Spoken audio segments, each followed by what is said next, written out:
और मेरे सम्मुख समुपस्थित देश और दुनिया के कोने कोने से पधारे हुए महर्षि दयानंद के मानस पुत्र सभी आर्यजन, मेरी ट्रेन तो निकल गई।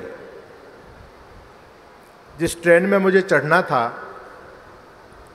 लेकिन आप सभी जानते हैं कि जब भीड़ ज़्यादा हो तो जो ज़्यादा ताकतवर होते हैं वो लोग चढ़ जाते हैं और कमज़ोर लोग पीछे रह जाते हैं। तो मेरा जो सत्र था वो सत्र तो चला गया, लेकिन हमारे आदरणीय भाई श्री राजेंद्र विद्यालंकार जी ने मुझे दूसरी ट्रेन में स्थान दिलवा दिया। इसके लिए मैं आदरणीय राजेंद्र जी का और हमारे आदरणीय सभी विद्वानों का हृदय से धन्यवाद करता हूँ।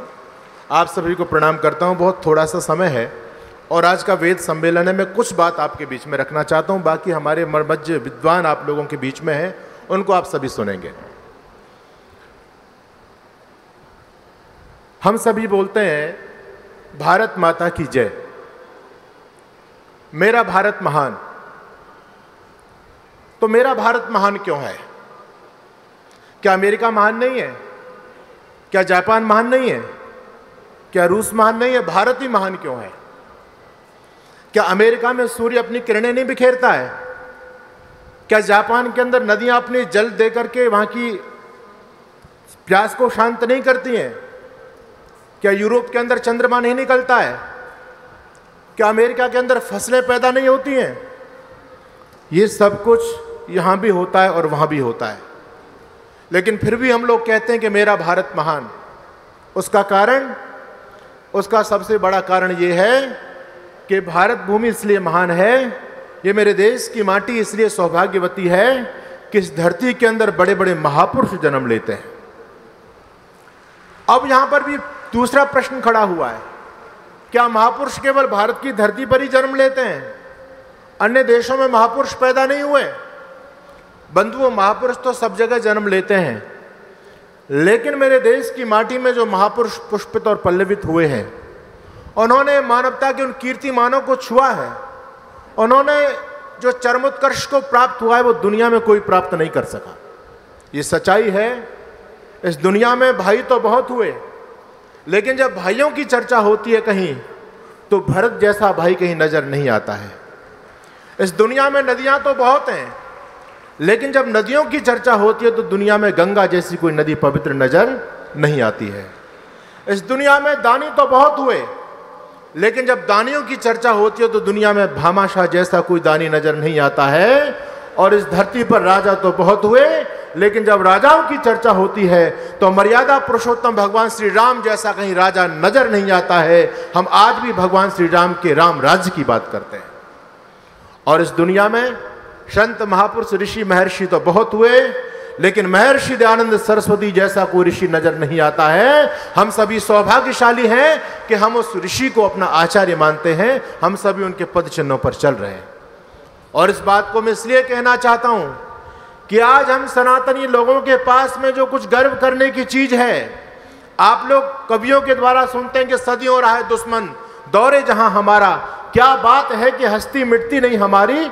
जो हमारी हस्ती है, जो हमारे धर्म का मूल है, जिस पर हम सभी नाज करते हैं, जिस पर गुमान करते हैं, वो हमारी वैदिक संपदा है, वो हमारे वेद हैं। और आज वेद यदि बचे हुए हैं तो उसका श्रेय महर्षि दयानंद सरस्वती को ही जाता है। अगर वो ऋषि उस जमाने में इस धरातल पर पैदा नहीं होते बंधुओं, तो जिन वेदों को लोग कहते थे गडरियों के गीत हैं, जिन वेदों को लोग जंगलियों की पुस्तक कहा करते थे, जो वेद कभी धूल में अट चुके थे, जिन वेदों की चर्चा होनी दुनिया में बंद हो गई थी, हम लोगों ने भी मान लिया था कि वैदिक संपत्ति हमसे कहीं ओझल हो गई। उस ऋषि ने उस धूल के परत को हटा करके दोबारा से पवित्र वेद के ज्ञान से हम लोगों को जोड़ दिया। और दुनिया में आज जो वेदों का डंका बज रहा है, भारतीय संस्कृति का जो डंका बज रहा है, आज नासा जैसा साइंटिस्टों का संस्थान, वहां पर कुरान पर सिरचर्च नहीं होता, वहां पर बाइबल पर लोग शुद्ध नहीं करते, जिंदावस्था तौरात इंजील पर लोग शोध नहीं करते। अगर नासा भी शोध करता है तो वेदों पर शोध करता है। आज दुनिया में जो वेदों की जय जयकार हो रही है, इसका यदि श्रेय जाता है तो महर्षि दयानंद सरस्वती को ही जाता है। और उनके द्वारा एक आंदोलन को जन्म दिया गया, उस आंदोलन का नाम आर्य समाज। और आज वर्तमान समय में आर्य समाज के विद्वान इस मशाल को जलाए हुए हैं। हम कहते हैं वेद की ज्योति जलती रहे। बंधुओं, ये वेद की ज्योति आज यदि जली हुई है भयंकर पाश्चात्य संस्कृति के झंझावात के अंदर, तो इस वेद की ज्योति को जलाने का काम केवल आर्य समाज और ये विद्वान लोग करते हैं। दुनिया के धार्मिक मंच तो केवल पुराणों तक सीमित रह गए। दुनिया के धर्मगुरु केवल कथाओं तक, पुराणों की कथाओं तक सीमित रह गए। आज कहीं वेद की बात होती है तो महर्षि दयानंद सरस्वती के मंच आर्य समाज से ही होती है। इसलिए हम ऋषि का बहुत ज्यादा ऋणी हैं। ऋषि दयानंद से पहले मुझे कहने की आवश्यकता नहीं है। आप गर्व करेंगे ऋषि के कार्यों पर।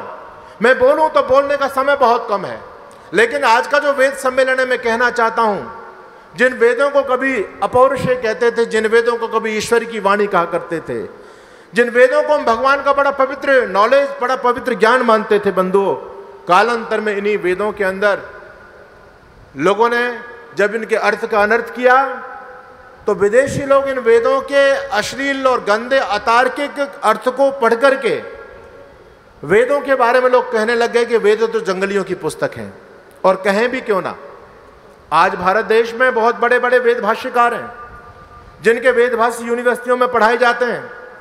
उनमें सायणाचार्य का नाम भी बहुत प्रमुखता से माना जाता है।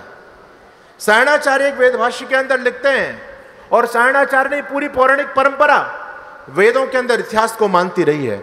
आज भी रामभद्राचार्य जैसे लोग कहते हैं कि हम हर वेद के मंत्र से राम कथा कर देंगे, और भी बहुत सारे तमाम लोग हैं जो कहते हैं कि वेद में अगर कोई राम शब्द आ गया तो खींचतान करके दशरथ नंदन राम से उस अर्थ को कनेक्ट कर देते हैं। लोग अर्थ निकलता नहीं है, लेकिन फिर भी लोग अर्थ का अनर्थ करते हैं।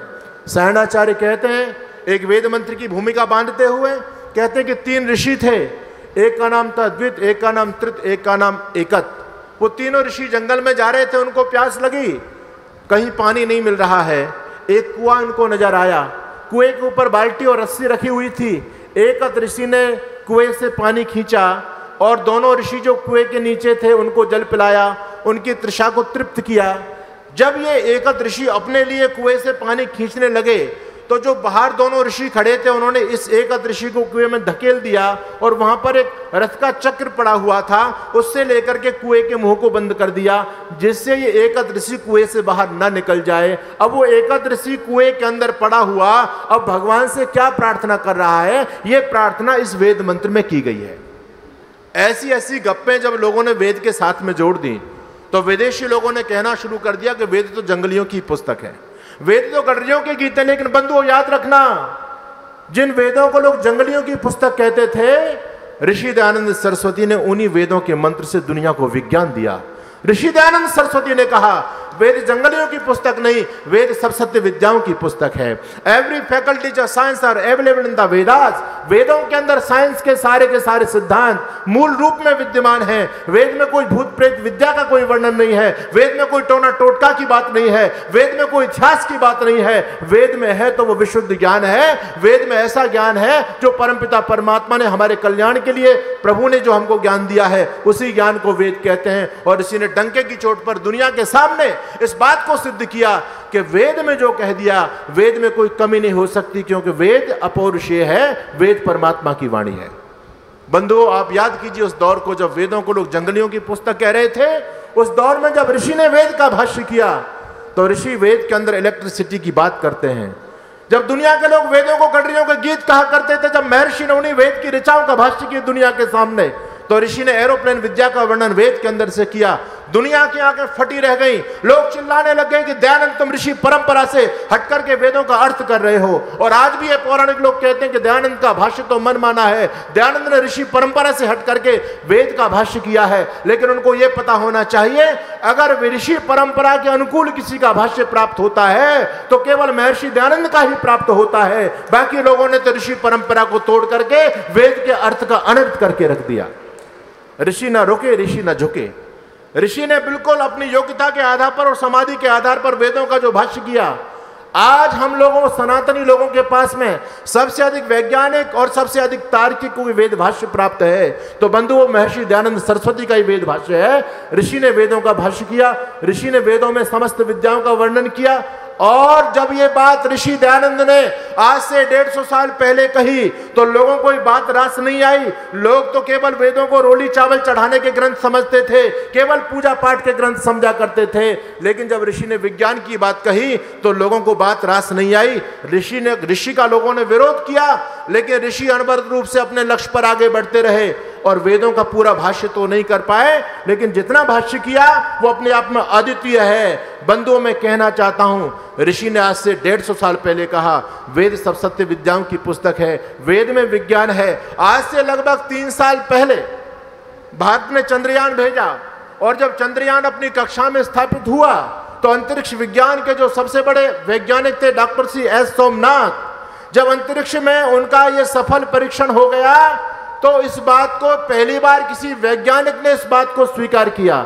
हम जैसे सन्यासी और विद्वान लोग तो मंचों से कहते रहते हैं, लेकिन लोग हमारी बात को गंभीरता से नहीं लेते। वो तो ये समझते हैं ये तो सनातन संस्कृति की बड़ाई करते ही रहते हैं। लेकिन जब किसी टाई कोट पैंट पहनने वाले आधुनिक विद्या को पढ़े लिखे एक वैज्ञानिक ने इस बात को कहा, काश हमने वेदों को पढ़ा होता तो स्पेस के क्षेत्र में हम सदियों पहले बहुत आगे निकल गए होते। उन्होंने कहा कि दुनिया के वैज्ञानिकों ने सारे के सारे सिद्धांत हमारे वेदों से लिए हैं। अलजेब्रा से लेकर के यूनिवर्स तक के सारे सिद्धांत दुनिया के लोगों ने वेदों से लिए हैं। जब ये बात S. सोमनाथ कह रहे थे बंधुओं, उस समय मुझे फक्र हो रहा था, मेरा सीना चौड़ा चला जा रहा था। मैं उस ऋषि को प्रणाम कर रहा था कि आज S. सोमनाथ इस बात को कह रहे हैं, लेकिन मेरे गुरु महर्षि दयानंद तो आज से 150 साल पहले कह करके चले गए। ऋषि ने कहा वेदों में विज्ञान है। आज हमारे साइंटिस्ट उस पर मोहर लगा रहे हैं। जो हमारे ऋषि वेदों के द्वारा जीवन और जगत के सिद्धांत जो दुनिया को दे करके चले गए, बंधु उनमें कोई न्यूनता नहीं है।